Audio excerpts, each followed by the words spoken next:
So, hello everyone, welcome to 1 Year On. I'm Alison, and today I have another interview series, this time with Julie Jarman. She is the CEO of My FeldenKrazy Ways. And I've got the bio here from Julie. Julie Jarman is a FeldenKrazy practitioner, educator, and creator of the Love Your Eyes audio program. She is a movement magician living in Newcastle, Australia, helping people from around the world become the leading expert in their own experience through awareness and simple movement lessons that can be done at home. Love Your Eyes grew from Julie's own recovery after stroke, her determination to keep improving, and her discovery of neuroplasticity, the brain's remarkable ability to adapt, reorganize, and learn through experience. It is a gentle learning approach designed to help people explore and improve their vision after stroke, acquired brain injury, and age-related visual changes. Her work combines movement, awareness and curiosity to guide people towards discovering easier, more comfortable ways of seeing and moving.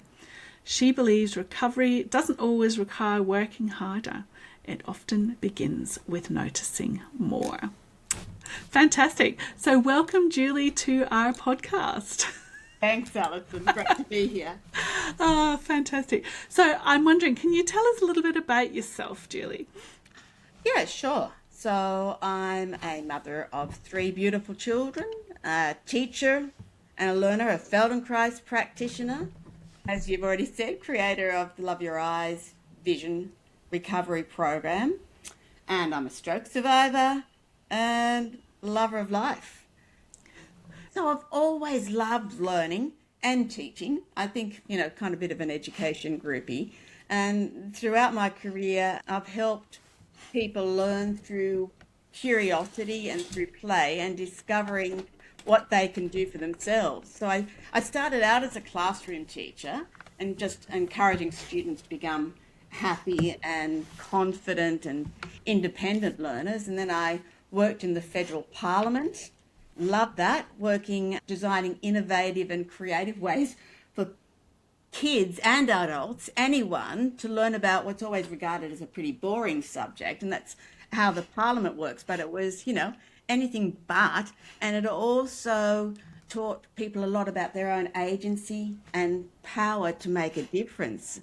And that's where I was when I fell over, because that's what I call having a massive brain hemorrhage. Wow. Yes. And so I was unconscious then for 5.5 weeks, and my life changed overnight. So you see, I really am a veteran stroke survivor. It's nearly 20 years. Wow. Yeah. I had significant damage to my vision, double vision, nystagmus and oscillopsia, and their rapid involuntary eye movements and low visual acuity, and my balance. You could really say, what balance? I was in an induced coma for 5.5 weeks, and when I did come to, I was in a wheelchair because I wasn't able to walk, and I was weak and unsteady, and eventually they take the wheelchair from you so that you do learn to walk again. But I was a bit more like Spider-Woman, using the wall to get around and to make sure I didn't fall. I couldn't drive. I still don't drive. And just trying to walk needed all my concentration, but you probably understand all of that. My identity took a massive hit because I'd been a respected professional at work. Now I was like, the new kid, or maybe I should say the old person on the block. Some relationships didn't survive. And I really wanted someone to say, you'll be okay. You are such a fighter. You're so determined. I believe in you. But no one did. So I really, in the early days, was thinking, is this really my future? Is this what my life is going to be like? But I guess I'm not made to go quietly. Me neither. I'm not good at accepting an indifferent world, whatever it throws at me.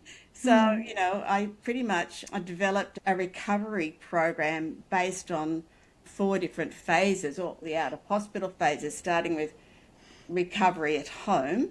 And then the second phase, I'd gone back to work, but I was using my lunchtimes and actively doing things at work as well to recover, and seeing a lot of other allied health and specialists. And then another phase when I started to get into, met Eva, and she's a FeldenKrazy practitioner, when I began FeldenKrazy study and worked with other allied health programs. And then all of this is combined to this last phase that I'm in at the moment, which is the Love Your Eyes phase, where I've kind of pulled it all together. It's fascinating. So what did you actually do when you came home from hospital? Well, I was in hospital for a long time. I was in hospital for 5.5 months. Wow. And when I got home, I continued with whatever out of hospital services. I was always putting my hand up saying, yeah, I'll do that, I'll do that. But seriously, it was not long. It was probably less than 3 months before that formal rehabilitation had dried up. And I mean, I wasn't well, and I knew that there had to be more, at least for me, there had to be more. So I set about teaching myself with gusto, and just shamelessly borrowed good ideas from anyone who seemed to know anything useful. So from absolutely from doctors and therapists and researchers and people who'd already travelled this road as well. So I read things like Susan Barry's Fixing My Gaze. Have you heard of that? No, I haven't. Yeah. So that was her extra. Oh, and I remember just now a stroke of insight as well. And I turned my home into a rehabilitation clinic. Wow. So that, there were numbers from the walls. There was, a ball hanging in the laundry for tracking, that sort of thing. And I would combine good ideas with my experience as a teacher and as a mother, and my own determination and hopefully a bit of common sense to create my own fairly intense at-home recovery program.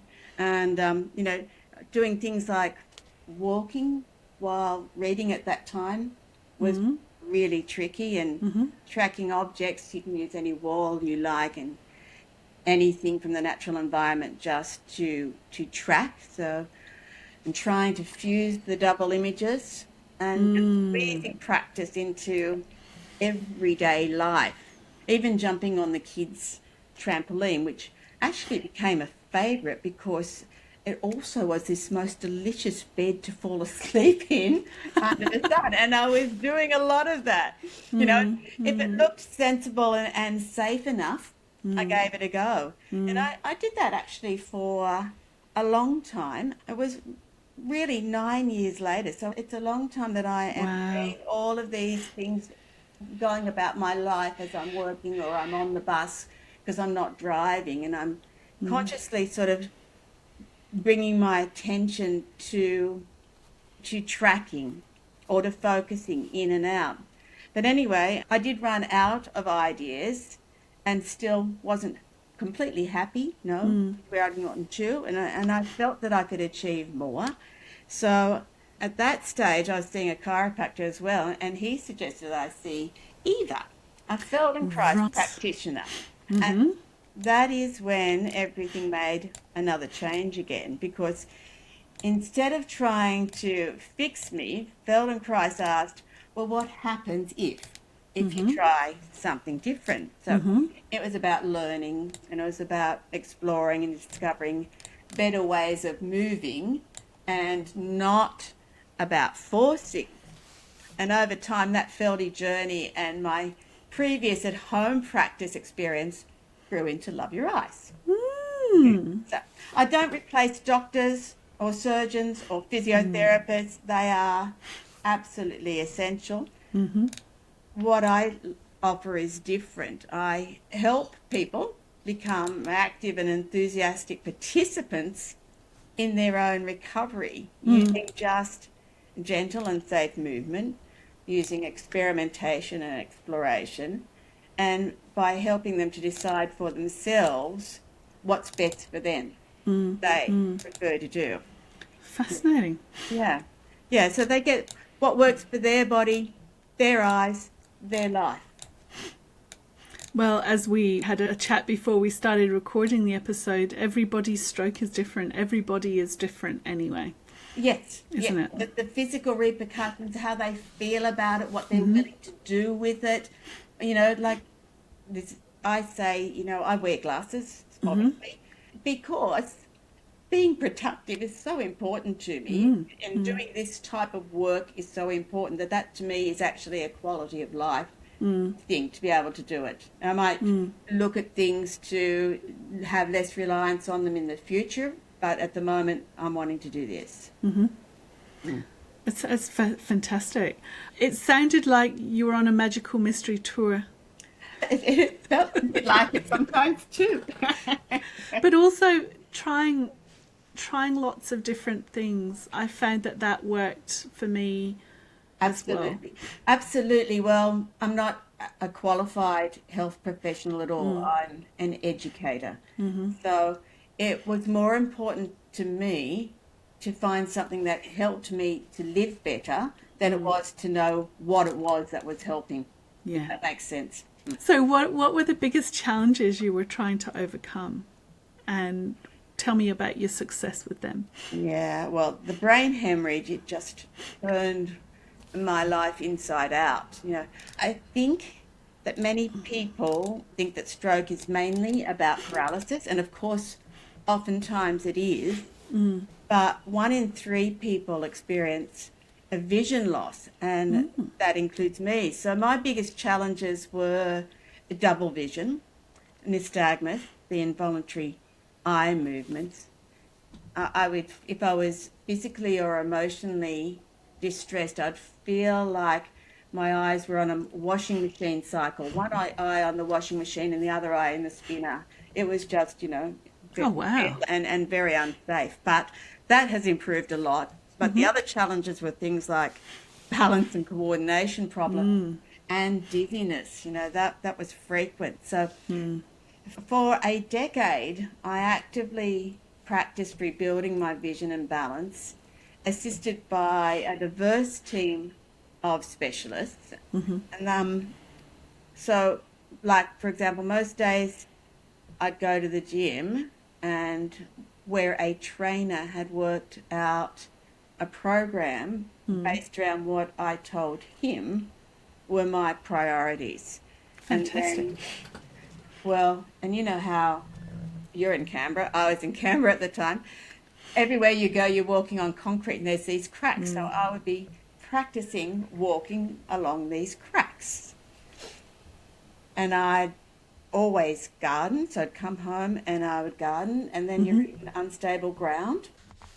Thank you very much for listening. If you have enjoyed this episode, please like, share and subscribe, and leave a comment. I'll be back next time to continue the interview with Julie.